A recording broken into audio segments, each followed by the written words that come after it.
मैं जिस ढंग से पढ़ूंगी आप ध्यान से सुनिए, क्योंकि सर्वार्थ की कक्षा में दोनों में जो मंगलाचरण पढ़ा था उसमें भी थोड़ा सा मुझे असंतोष है, इसलिए मैं कारण बताऊंगी बात में। मोक्ष मार्ग से नेतारम भेतारं करने भोक्तां ज्ञातारं विश्वतत्त्वानां वन्दे तद्गुणगणैः। ओम ह्रीं श्री अरहंत सिद्ध आचार्य उपाध्याय स्वामी पंच परमेश्वरो नमो। कान का थोड़ा ख्याल में आए कि नहीं कोई? हम लोग बोलते हैं देखता रंग, आपने बोला देखता रंग, क्यों? बहुत अच्छा, कम से कम अंतर तो पकड़ लिया कि देखता रंग। अब क्यों बोला इसका कारण,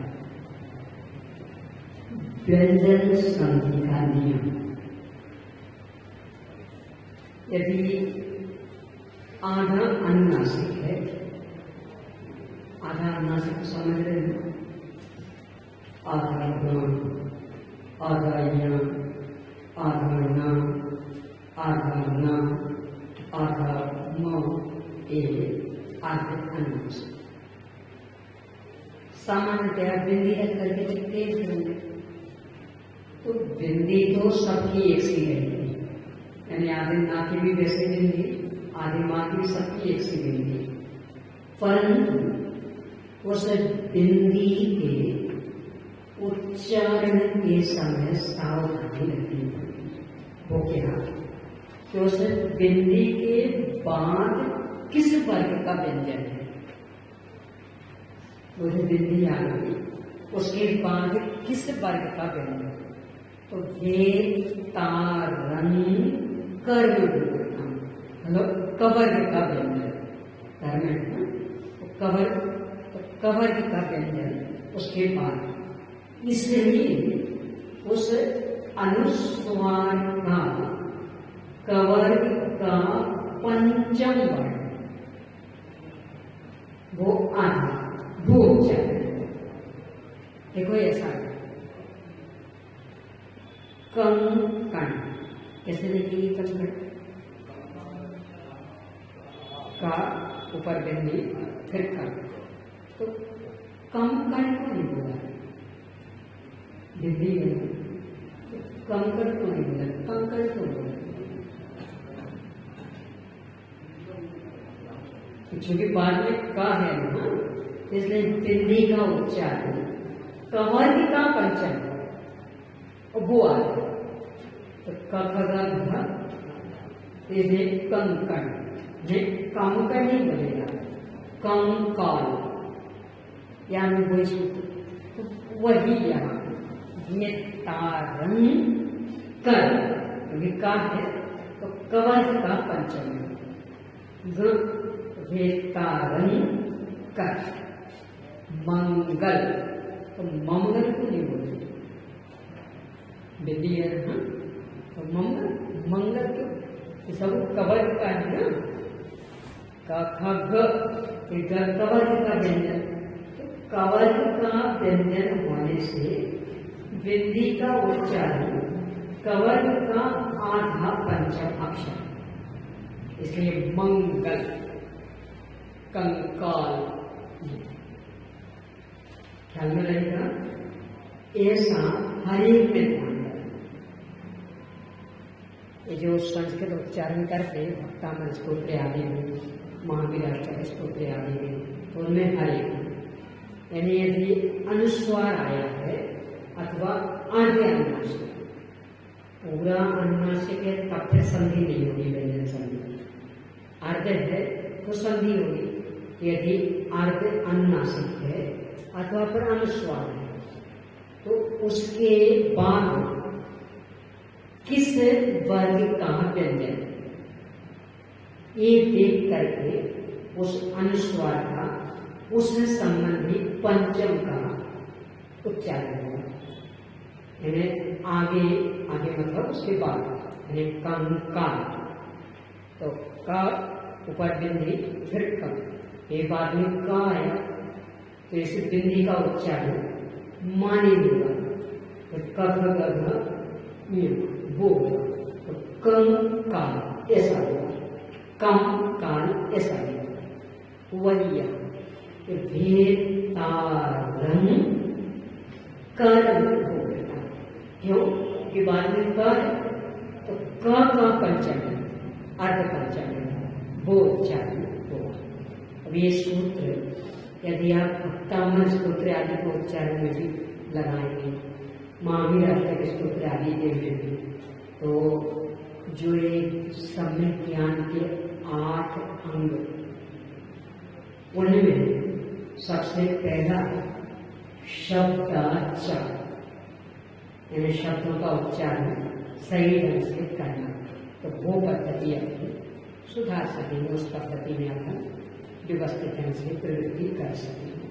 तो अन्यथा आपके भागीदार होने ये ध्यान में रखना, ठीक है। अपनी चर्चा पंचभावों पर चल रही है।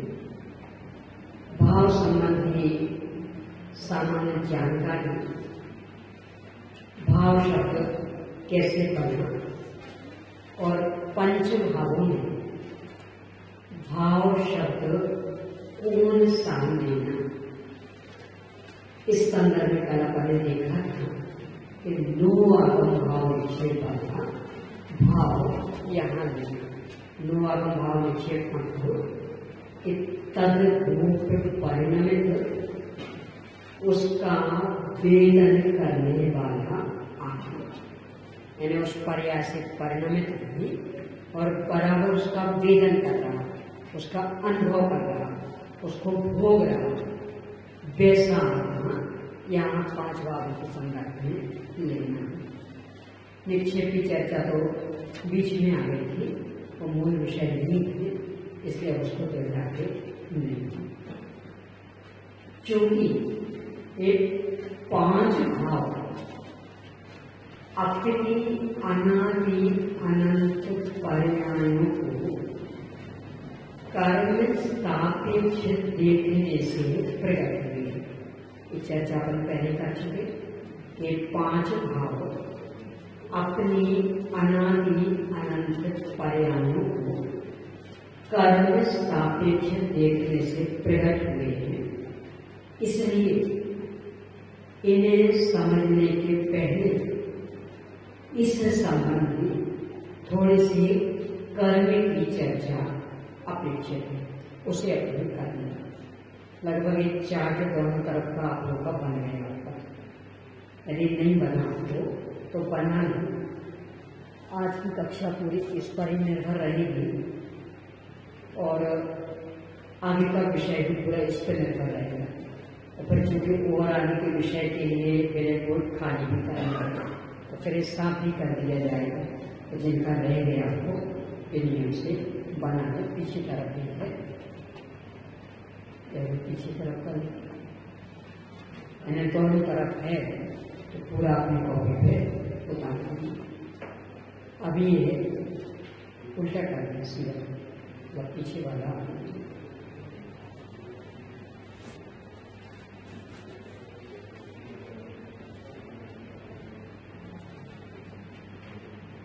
और थोड़ा यहाँ पास भी नहीं, मुझे भी देख लो।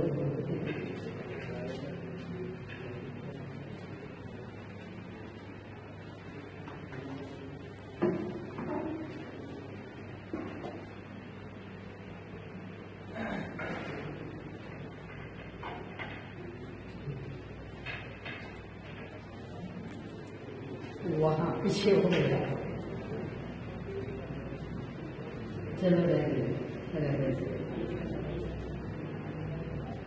ऐसे में पीछे कर लो जैसे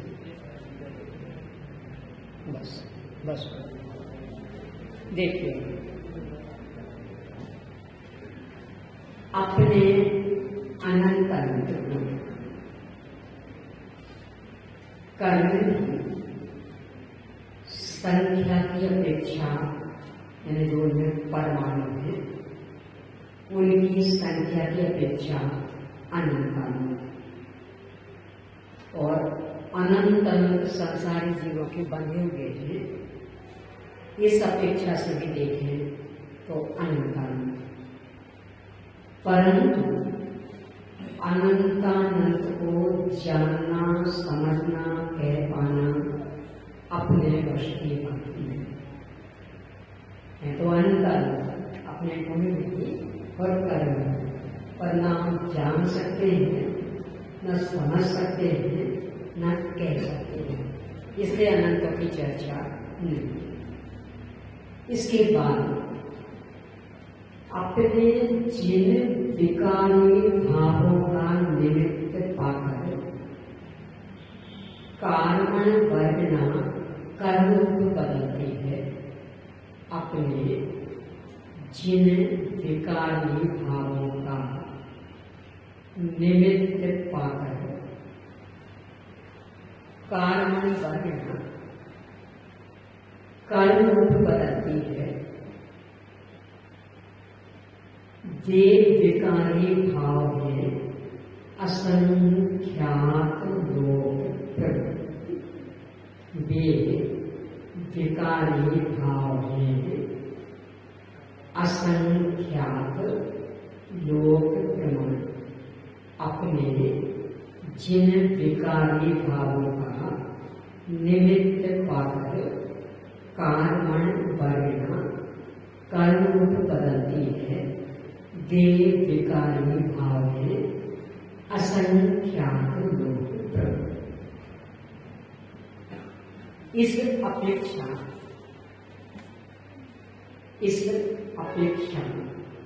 कर्मों के भी असंख्यात लोक प्रमाण।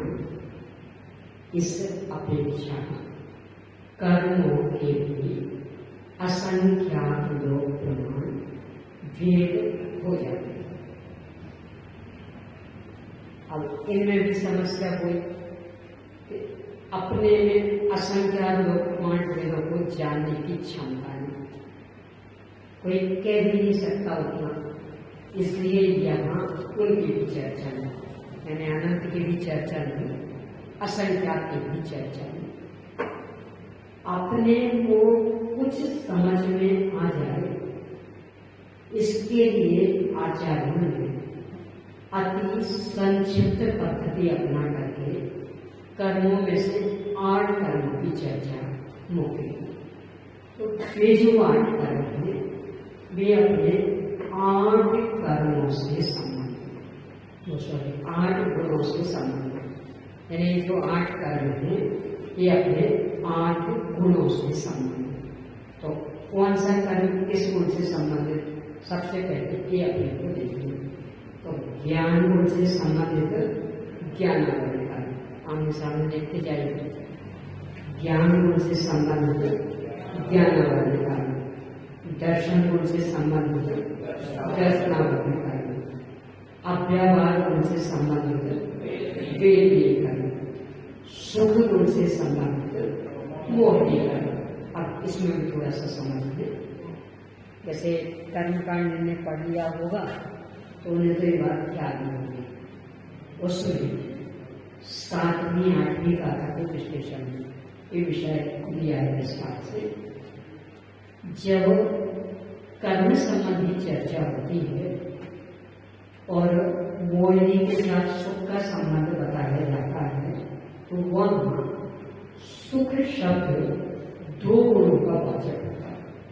यानी सुख में श्रद्धा गुण और चार गुण, ये 2 गुण समाहित होते हैं।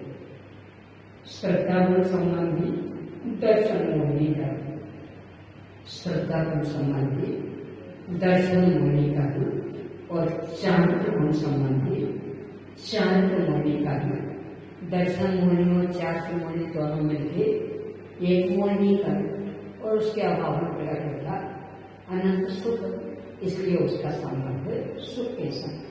तो एक शब्द कहेंगे तो सुख, और सुख में दो गुण विद्यमान, एक श्रद्धा गुण और एक चारित्र गुण। इस तरह से श्रद्धा और चारित्र पर सुख गुण के साथ मोहनीय कर्म का संबंध है। अब इससे आगे अवगाहनत्व गुण का संबंध आयुष्क कर्म के साथ। ये जो कर्म का क्रम दिया है, आप जो कर्म कांड पढ़ चुके हैं, हमें ख्याल में होगा इसके पीछे कारण है, यानी क्रम अकारण नहीं है। तो इसलिए उस क्रम से उल्टे अपन नहीं चल सकते। तो अपने को भी वो क्रम रखने पड़े। तो जब वो क्रम रखे तो गुणों में यहाँ आगे पीछे हो गए। आयुष्क कर्म शुद्ध नाम है आयुष्क, जो आयु अपन कहते हैं, ये तो अपन ने नाम बिगाड़ दिया। पूरा शुद्ध नाम आयुष्क। तो आयुष्क कर्म का संबंध अवगाहनत्व इस गुण के साथ, अवगाहनत्व गुण के साथ में आयुष्क कर्म का संबंध। इसके बाद है नाम कर्म। नाम कर्म का संबंध कहीं आचार्य ने सूक्ष्म के साथ बताया और कहीं अमूर्ति कर्म। ये आचार्य क्या बताए अपेक्षाएं हैं, तो अपन भी समझेंगे सूक्ष्मत्व या अमूर्ति कर्म, इसके साथ संबंध है नाम कर्म का। फिर है गोत्र कर्म, इसके साथ संबंध है अगुरु लघुत्व। अगुरु लघुत्व कर्म का संबंध, अगुरु लघुत्व गुण का संबंध नाम कर्म के साथ, गोत्र कर्म के साथ। अगुरु लघुत्व गुण का संबंध गोत्र कर्म के साथ। इसके बाद अंतर है यहाँ गुण में वीर नामक गुण का संबंध अंतराय कर्म के साथ। यहाँ तक स्पष्ट हो गया। ये पूरा याद करना, कल आप भी अपनी बात में दोहराना पूरा, और कल में भी दोहरा दूंगी। यानी पूरा याद करना है कि जीव के किस गुण के साथ में किस कर्म का संबंध। ये एक बात है, यानी जीव के गुण के साथ कर्म का संबंध पूछना है। अब तो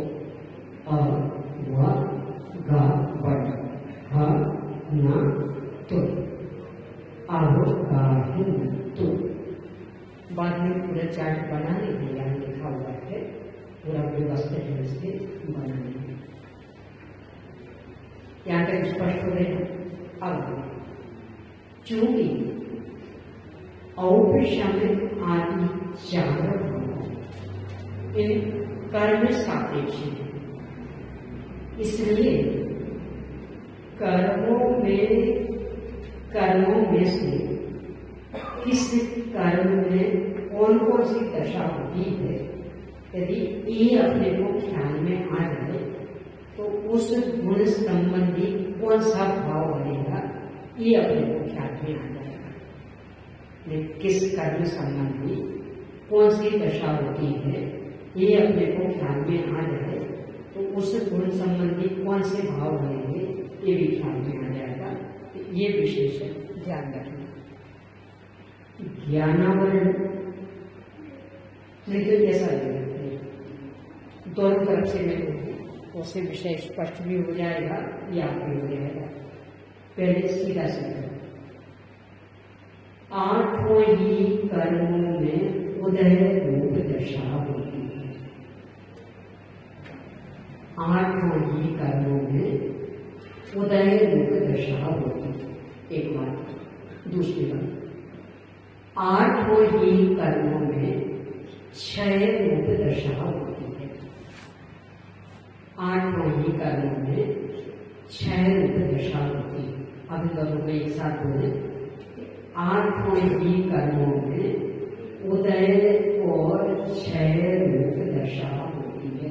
उदय मतलब प्रकट रहना और 6 यानी उनका पूरा अभाव रहना। तो आठों ही कर्मों में उदय और 6 रूप दशा होती है। ठीक है, अब इसकी स्थिति क्या हो गया? उदय संबंधी भाव कहलाता औदय और 6 संबंधी भाव कहलाता क्षय। उदय संबंधी भाव औदय, 6 संबंधी भाव क्षय। तो चूंकि 8वें कर्मों में दोनों दशाएं बोले, इसका मतलब कि 8 कर्म अपने जिन गुणों से संबंध रख रहे हैं उनमें औदय भाव और क्षय भाव ये दोनों नहीं आए। क्या पहले अपन ने गुण देखिए, अपने किन गुणों का संबंध किस कर्म के साथ ये दिखा। तो अपने 8 गुणों का संबंध इन 8 कर्मों के साथ, ये बात अपन ने देखी। अब इसके बाद ये देखी कि 8 ही कर्मों में उदय भी होता है और क्षय भी होता है, यानी 8वें कर्म प्रकट भी रहते हैं और नष्ट भी हो जाता है। उदय संबंधी अपना भाव कहलाता है औदय। उदय संबंधी अपना भाव, जीव का भाव, ये कहलाता औदय। और क्षय संबंधी अपना भाव कहलाता है क्षय। 6 संबंधी जीव का भाव क्षय। तो चूंकि 8 ही कर्मों में उदय और क्षय दशा और उदय संबंधी भाव औदय, 6 संबंधी भाव क्षय, इसका मतलब इन 8 ही गुणों में औदय और क्षय भाव, यानी 8 ही कर्मों में उदय और क्षय रूप दशा होती है। और उदय संबंधी जीव का भाव औदय, क्षय संबंधी जीव का भाव क्षय। इसका मतलब इन 8 ही गुणों में औदय भाव भी होता और क्षय भाव भी होता। ठीक है, इतना स्पष्ट हो गया। चलिए अब आगे, इन 8 कर्मों में से जो 4 घाती कर्म, उदय और क्षय तो 8 में था, अब 4 घाती कर्म, ज्ञानावरण, दर्शनावरण, मोहिनी और अंतराय, 4 हैं घाती कर्म। कौन कौन से? ज्ञानावरण, दर्शनावरण, मोहिनी और अंतराय। उदय चैतन्य में हो जाए, इनके साथ ही इन 4 में एक दशा हुआ होती क्षयोपशम। ज्ञानावरण, दर्शनावरण, मोहिनी और अंतराय, ये 4 कर्म घाती कर्म। तो वो उदय क्षय तो हो ही जाएंगे क्योंकि वे तो 8 में थे। इन 4 में एक और दशा जिसका नाम है क्षय दशा। इन 4 घाती कर्मों में उन 2 दशाओं के साथ ही एक और दशा, यानी इनमें 3 दशाएं हैं, उदय, क्षय और क्षय दशा। क्षयोपशम संबंधी जीव के भाव को क्षयोपशम कहते हैं। जैसे उदय संबंधी औदय, क्षय संबंधी क्षय, ऐसे क्षयोपशम संबंधी क्षयोपशम। तो क्षयोपशम संबंधी जीव के भाव को क्षयोपशम कहते हैं। मतलब क्या हुआ कि जो घाती कर्म संबंधी अपने गुण, ज्ञानावरण संबंधी बोलते हो, ज्ञानावरण संबंधी ज्ञानावरण संबंधी अपना गुण ज्ञान, दर्शनावरण संबंधी मोहिनी संबंधी मोहिनी संबंधी सुख अथवा श्रद्धा और चाय। तो मोहिनी संबंधी श्रद्धा चारित्र और अंतराय संबंधी तीन। अब फिर से एक बार, ज्ञानावरण संबंधी, दर्शनावरण संबंधी, मोहिनी संबंधी, श्रद्धा या श्रद्धा और चारित्र दोनों का एक नाम सुख, अंतराय संबंधी। तो ये जो चार गुण हुए, ज्ञान, दर्शन, सुख, वीर्य, उदय चैतन्य संबंधी कर्मों का छाई, अवधि को छाई तो थी, अब एक और जुड़ गया, छह उपशम। इन चार गुणों के परिणाम में एक भाव और हो गया, क्षायोग। इस तरह से ज्ञान में, दर्शन में, सुख में, यानी श्रद्धा और चारित्र में और वीर्य में तीन भाव होते हैं, अवधेय, क्षायिक, क्षायोग। ठीक है। अब ये जो मोहिनी कर्म, इसमें एक और विशेष अवस्था वो अकेले इसमें होगी और किसी में, वो है उपशम। इस मोहिनी कर्म में एक और अवस्था जो अकेले इसी कर्म में, बाकी 7 कर्मों में नहीं होती, उस अवस्था का नाम है उपशम। जैसे उदय संबंधी भाव अउदय, ऐसे उपशम संबंधी भाव औपशम। तो मोहिनी कर्म का संबंध सुख के साथ, सुख में श्रद्धा और चारित्र गर्भ, इसका मतलब सुख का एक भाव और हो गया औपशम, अथवा श्रद्धा और चारित्र का एक भाव और बढ़ गया औपशम। अब पूरे को दोहराने एक बार क्रम से, ज्ञान संबंधी 3 भाव, ये तो पहले कर्म का नाम लेकर के, ज्ञान संबंधी कर्म ज्ञानावरण, ज्ञानावरण की कितनी दशाएं? 3। ज्ञानावरण की कितनी दशाएं? 3। कौन कौन सी? तो फिर ज्ञान संबंधी कितने भाव बनेंगे? उदय संबंधी, 6 संबंधी, 6 उपशम संबंधी। इस तरह से ज्ञान गुण के परिणाम में 3 भाव होंगे, अवदय, क्षायिक, क्षायिक। ठीक। अब ऐसे ही दर्शन, दर्शन संबंधी कौन सा कर्म? दर्शनावरण। दर्शनावरण में कौन कौन सी दशाएं? 3। उदय, 6 उपशम। तो दर्शन में कितनी दशाएं बनेंगी? 3।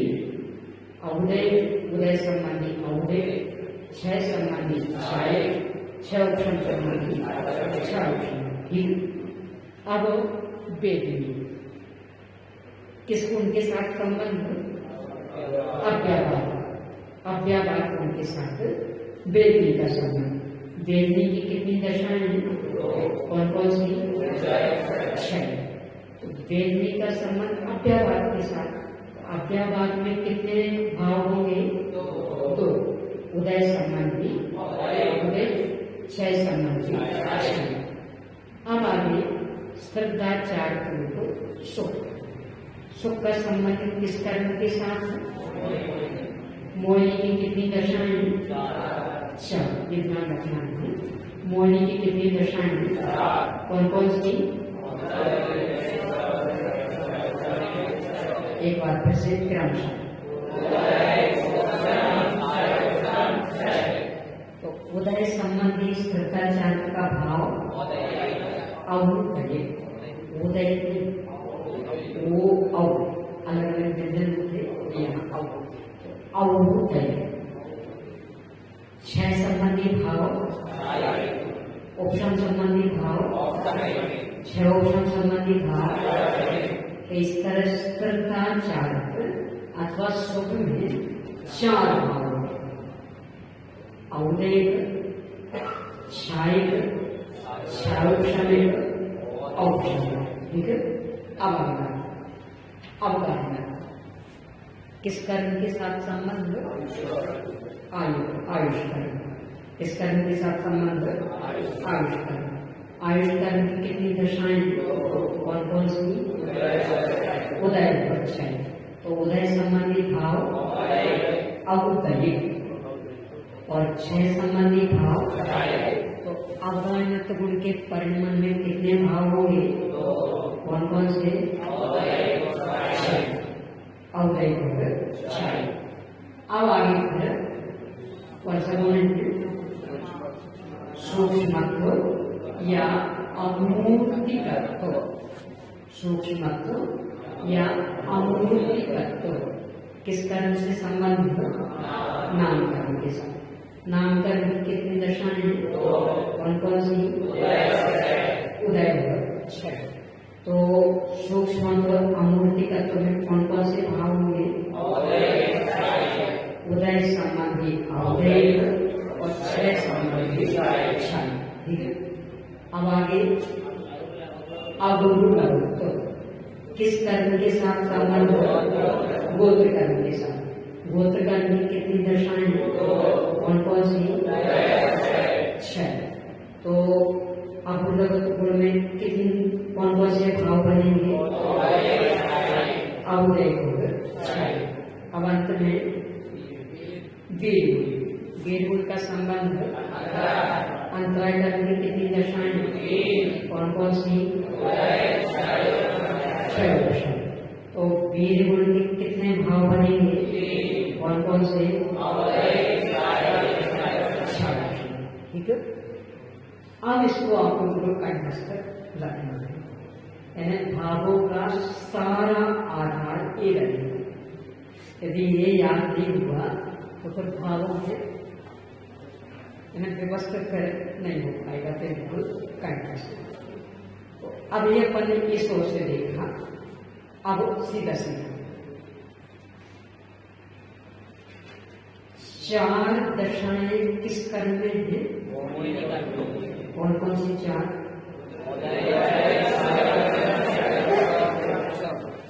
मोहिनी कर्म का संबंध किस गुण के साथ? जीव किस गुण के साथ? सुख। सुख में कौन कौन से शामिल? तेज में कौन कौन से भाव होंगे?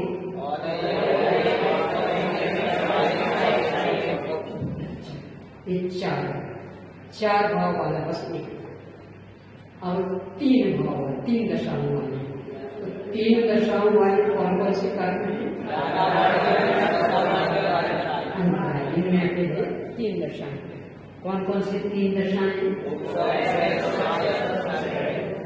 उदय, क्षय, क्षय। तो इन संबंधी गुणों के भाव अवदय, क्षय, क्षय।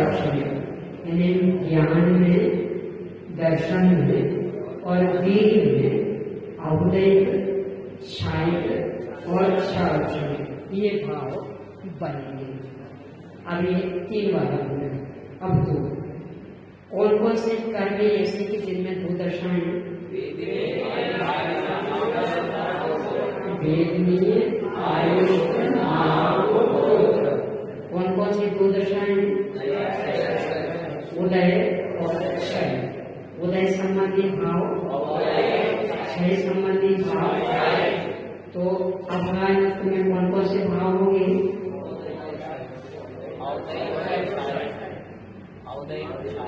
किस कर्म के साथ संबंध होगा? आयुष के साथ। कौन कौन से भाव बनेंगे? अवदय, क्षय। सूक्ष्मत्व या अमूर्तिकत्व इसमें कितने भाव होंगे? अवदय और क्षय। अव्यावादत्व में अवदय और क्षय, और अभूतत्व में कौन कौन से 2? अवदय और क्षय। अब जहां तक बने इसे देखे बिना और कॉपी को भी देखे बिना थोड़ी सी अपनी बुद्धि पर वजन डाल करके और जैसा मैं पूछूं वैसा बताते जाएंगे। ठीक, अभी कोई परीक्षा नहीं हो रही है तो घबराना नहीं, जितना बता पाओगे उतना ठीक। तो बाद में तो देख ली, मैं कोई अभी कॉपी बंद नहीं करवा रही हूँ, ब्लैक बोर्ड का साफ भी नहीं करवा रही, पर कितना याद होगा ये परीक्षा हाँ। दो दशाएं किन किन कर्मों में होती है?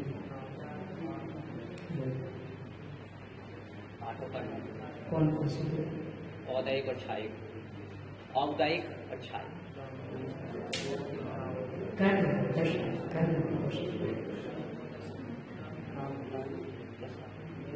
कर्म की दशा, जीव के भाव नहीं पूछे देख लिया। कर्म की दशा उदय और छाया, उदय और छाया, छाया। बहुत अच्छा। एक खास ध्यान रखना, उदय क्षय उपशम क्षय उपशम ये कर्मों की दशा है। यानी जब कर्मों की दशा पूछी जाएगी, हम बोलो भैया,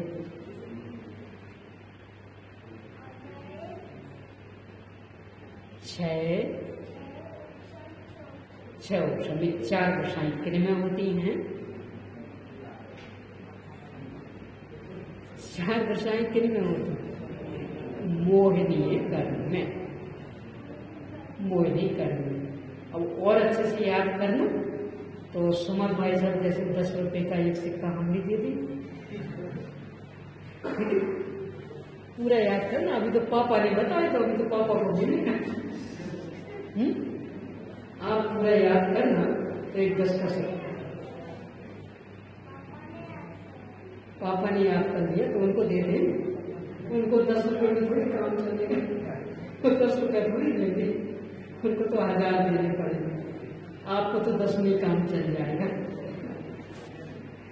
चलिए, तो ये हमेशा ध्यान रखना, उदय उपशम क्षयोपशम क्षय, ये जो दशाओं के नाम हैं ये कर्म,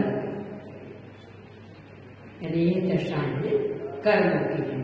तो कर्मों की दशाओं के नाम उदय उपशम क्षय क्षय उपशम, और उनसे संबंधी जो भाव वो जीव के। तो जीव के भाव में यदि वहां कर्म संबंधी उदय दशा है तो जीव का भाव होगा औदैहिक। यदि कर्म संबंधी क्षय दशा है तो जीव का नाम, जीव के भाव का नाम होगा छाया। यदि कर्म संबंधी क्षय उपशम दशा है तो जीव के भाव का नाम होगा क्षय। और यदि कर्म संबंधी उपशम दशा है तो जीव के भाव का नाम होगा औपशम। ये शब्द पता कैसे बनते हैं? जैसे समाज से सामाजिक, ठक प्रत्यय है, ये आप क्या करना पड़ता है? ठक का एक शेष रहता, एक तो वो शब्द के साथ जुड़ जाता और शुरू में उसकी वृद्धि हो जाती। समाज से सामाजिक, शिक्षण से शैक्षणिक, अर्थ से आर्थिक, परिवार से पारिवारिक, कुटुंब से कौटुंबिक, जैसे शब्द बने ना, ऐसे उदय से औदैहिक, उपशम से औपशमिक, क्षय से क्षायिक, क्षय उपशम से क्षायिक, ऐसे ये शब्द बने। तो उदय उपशम क्षय क्षय उपशम ये चार दशाएं कर्म, और औदैहिक, क्षायिक, क्षयोपशमिक, औपशमिक ये भाव जीव के। ठीक है, इतना ध्यान रखना। अब मैं फिर से पूछती हूँ, ठक ठक ठंडी वैसे एक दोनों का विस्तार है और दोनों ही प्रत्यय संबंधवाचक है। यानी ठक का भी एक शेष रहता और ठैं का भी एक शेष रहता और दोनों ही प्रत्यय संबंधवाचक। तो ठैं तो इसका जो लिखा वो पहले मानना, क्योंकि बराबर पुस्तक खोल करके लिखा होगा अभी तक। तो ठैं प्रत्यय लेना, दोनों का ही एक शेष रहता है, वृद्धि भी दोनों में होती, और दोनों ही फिर संबंधवाचक ठैंग ठ और न्य, यहाँ पर कौन सा ऐसा ये कैसा मतलब है च नहीं, तो वो वाला वो हल मतलब ठैंग, तो उदय और ठैंग उसका शेष रहता इक, और यहाँ शब्द में शुरू में वृद्धि हो जाती, तो उदय संबंधी औदय, उपशम संबंधी औषण, क्षय संबंधी क्षय, और क्षय उपशम संबंधी क्षय। ठीक है, अब मैं जितना पूछूं उतना उत्तर देना।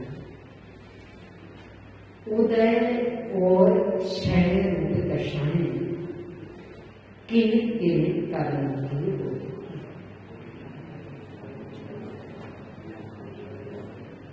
अभी ऐसा करें, एक साथ में बोल रहे हैं।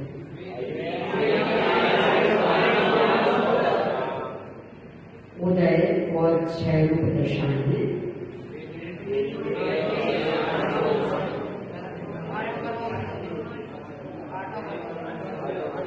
उदय और क्षय रूप दशाएं आठों कर्मों के लिए होती हैं।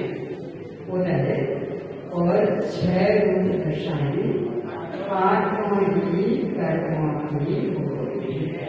ठीक है, याद रहेगा, उदय और क्षय रूप दशाएं आठों ही कर्मों की होती है। 8 कर्मों के क्रमशः नाम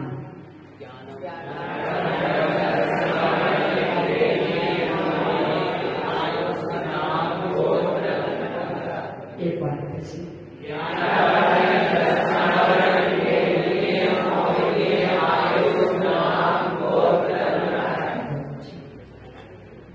अब अगला प्रश्न, उदय, क्षय और क्षय उपशम, ये 3 दशाएं किन कर्मों की होती हैं?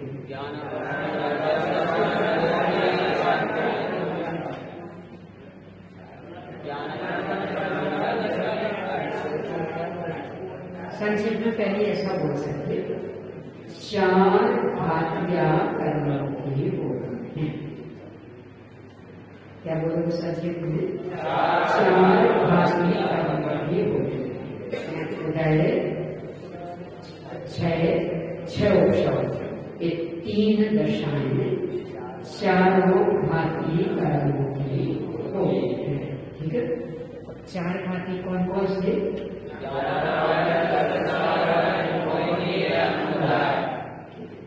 अब आगे, उदय, क्षयोपशम और उपशम, ये 4 दशाएं किन कर्मों की होती है? अकेले एक मोहिनी करती, ये 4 दशाएं हैं किन कर्मों की होती? अकेले एक मोहिनी करती। इसलिए इस संबंध जो भाव बनेंगे जीव के गुण के, उसमें 4 भाव बनेंगे। अब एक बार फिर से, उदय और क्षय ये 2 दशाएं हैं, 8 कर्म। उदय, क्षय और क्षय उपशम 4 घाती कर्म के नाम। उदय, उपशम, क्षय उपशम अकेले मोहिनी कर्म। अब उल्टे क्रम से, 4 दशाएं किस कर्म की? 3 दशाएं किन कर्मों की? अभी 4 बोलोगे? 4 दशाओं का तो पहले पूछ लिया ना। फिर से, 4 दशाएं किस कर्म की? मोहिनी कर्म की। तो मोहिनी कर्म तो काम निपट गया। मात्र 3 दशाएं किस कर्म की?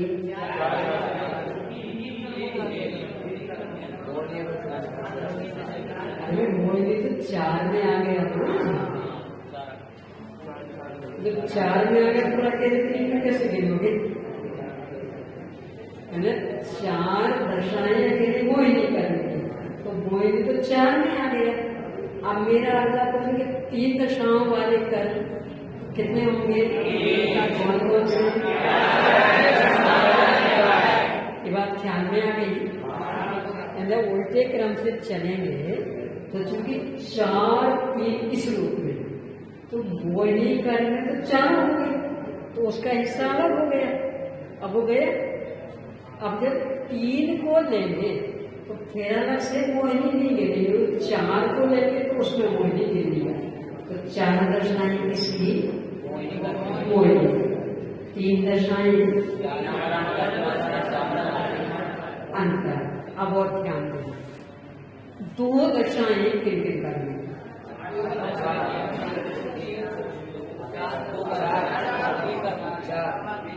2 दशाएं, मात्र 2 दशाएं उदय और क्षय किन किन करनी?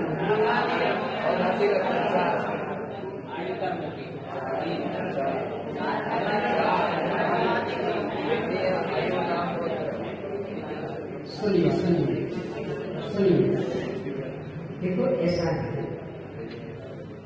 जब किन्हीं को और अधिक में गिन लिया जाता है तो फिर कम में भी नहीं गिने जाएंगे। मोहिनी को 4 में गिन लिया तो वो 3 में नहीं गिना जाएगा। 11वां 10वां अंतरा इनको 3 में गिन लिया तो फिर 2 में नहीं गिने जाएंगे। तो अब जब पूछेंगे कि उदय और क्षय मात्र 2 दशाएं किन में, अब आएंगे अकेले 4 अघातिका। ठीक है, यानी अब 8 में नहीं बोले जाएंगे, क्या कहना पड़ेगा? 4 अघातिका। क्या कहना होगा? ठीक है। अब मैं उल्टे और सीधे दोनों क्रम से 2 बार उत्तर कराते हैं, क्योंकि अभी आप कंफ्यूज हो रहे हैं थोड़े से। ठीक है, सावधानी पूर्वक। मात्र नहीं, मात्र नहीं करना। उदय और क्षय,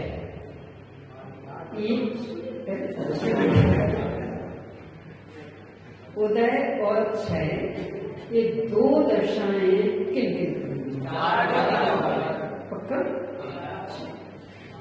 उदय, क्षय और क्षय ऑप्शन, ये 3 दशाएं 4 घाती नाम 3 किनको लग रहे हैं आपको? क्यों? मेरे पूछने का क्रम बदल दिया ना, इसके लिए तो दोहरा रही है, पूछने का क्रम बदल दिया। तो 3 किन किन में है? 4 घाती का। अब आगे उदय उपशम क्षय उपशम, 4 दशाएं किन में? मोहिनी। अब फिर सावधान, उदय उपशम क्षय उपशम, ये 4 दशाएं कितने कर्मों में? अकेले एक मोहिनी कर्म। अब फिर से उदय क्षय उपशम,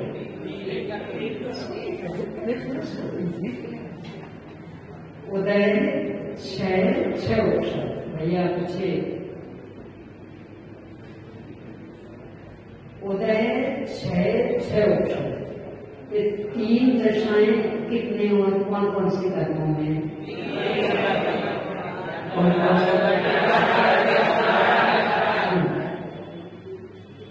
मात्र उदय और क्षय,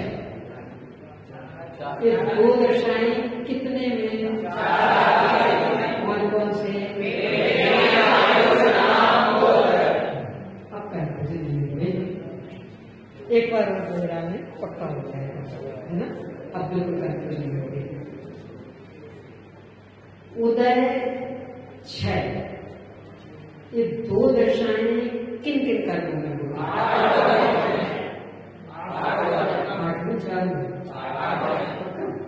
चलो, तो उदय और क्षय 2 दशाएं 8 हो गए।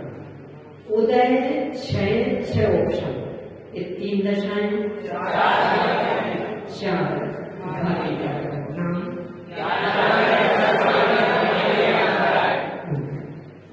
उदय उपशम 6 ऑप्शन में 4 दशाएं। अब उदय उपशम 6 ऑप्शन, ये 4 दशाएं किनके करना, मात्र एक उदय 6 ऑप्शन, ये 3 दशाएं किनके कर्मों में, मात्र उदय और 6, ये 2 दशाएं कौन से, आपको पता हो गया है ना। अब एक बार पूरा दोहरा है, आगे के भेद आगे बाद में देखिए। पहले ये दोहराएंगे, जीव के किस गुण संबंधी कौन सा कर्म, इसमें ख्याल में आया, जीव के किस गुण संबंधी कौन सा कर्म, सामूहिक ही बोलेंगे सब। ज्ञान गुण संबंधी, दर्शन गुण संबंधी, अव्यवहार संबंधी, मोह सुख अथवा प्रत्याचार के संबंधी, अवगाहन संबंधी, सूक्ष्म क्रिया अमूर्तिगत संबंधी, अघूर लघु संबंधी, वीर संबंधी, ज्ञानावर की कितनी दशाएं, और कौन सी,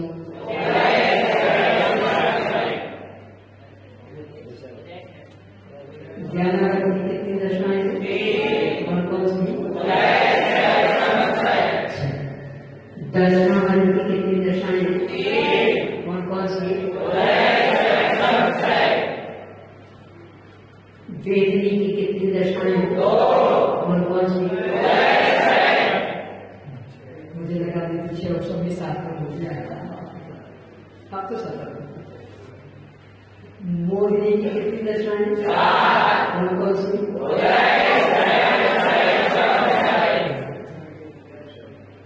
आयुष की कितनी दशाएं, और कौन सी, नाम की कितनी दशाएं, और कौन सी, गोत्र की कितनी दशाएं, और कौन सी,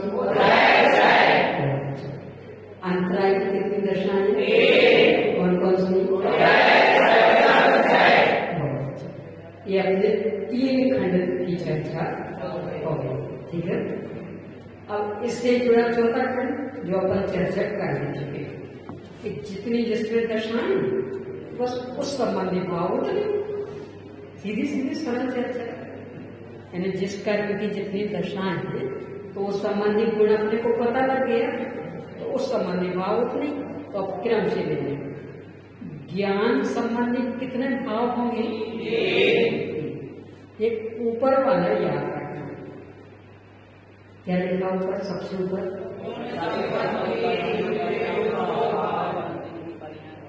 सभी गुण 5 नामी भाव रूप है, और उनका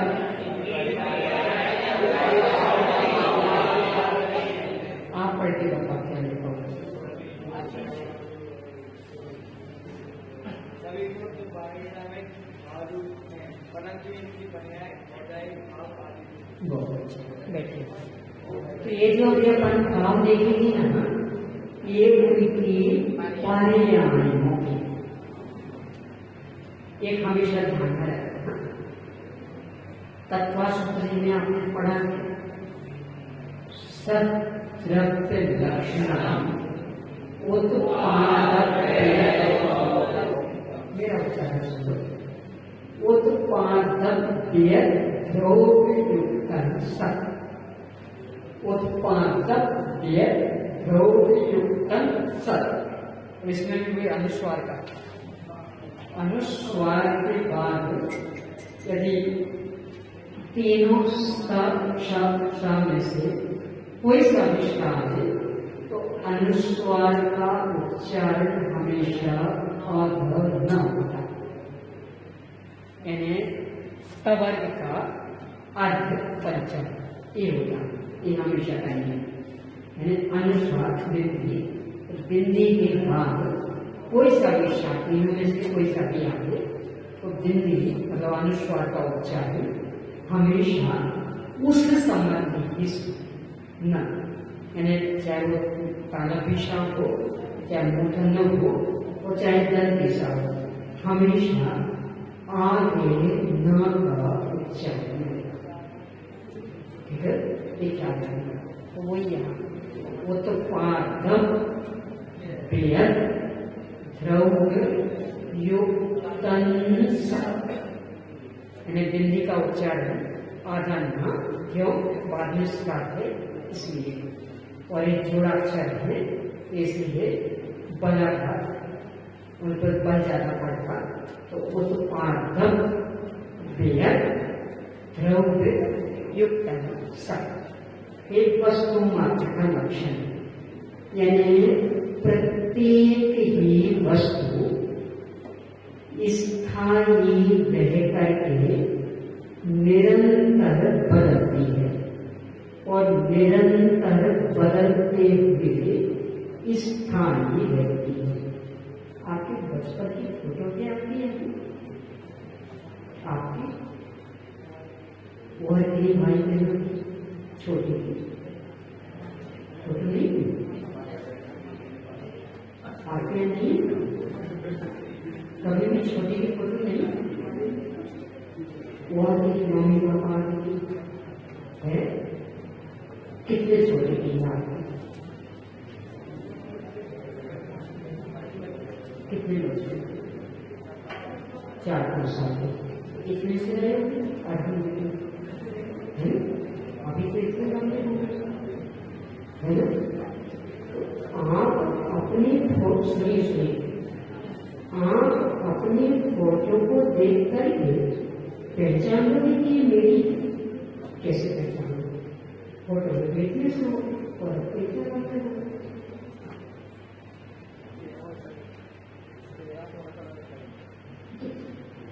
अकेला चेहरे ही और कुछ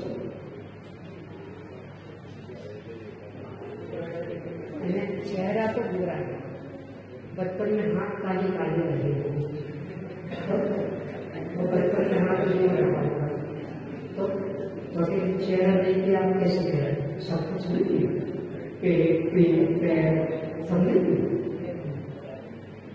तो ये दो चीजें एक साथ पाई गई ना, यानी यद्यपि पहले इतने लंबे हो गए, तो कुछ ऐसा इसमें रहा ना कि बिल्कुल एक जैसा रहा, मैंने बड़े लंबा हो गया, ऐसे में भी मोटे हो गए, सब कुछ सब बदल गए, तो कुछ ना कुछ ऐसा कि जो बचपन में था वो अभी भी, तो उसको देख कर भी आप कह सकते कि मेरा फोटो है ना, तो जो एक जैसा रहा ना उसे कहते स्थायित्व, क्या कहते हैं?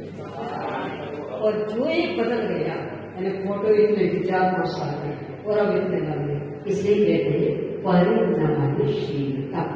क्या कहते हैं? ये दोनों ही वस्तु के स्वभाव, यानी प्रत्येक वस्तु स्थायी रहती हुई निरंतर परिणाम करती है और परिणाम करती हुई निरंतर स्थायी है, यानी बदलती भी निरंतर है और फिर भी वही ये भी है।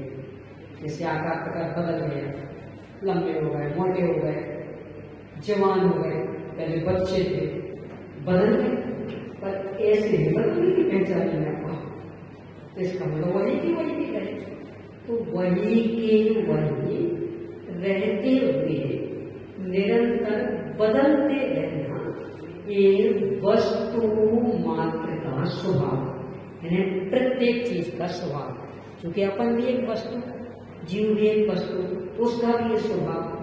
तो इसमें जो कभी नहीं बदलता यानी स्थायी रहता, उसे कहते हैं पारमार्थिक भाव।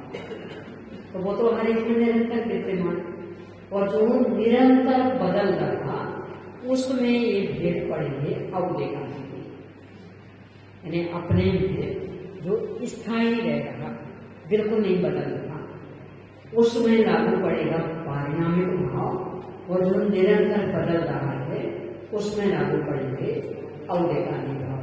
अब वो कैसे लागू पड़ते हैं तो ये आगे के 2 खंड ये अपन आगे देखेंगे।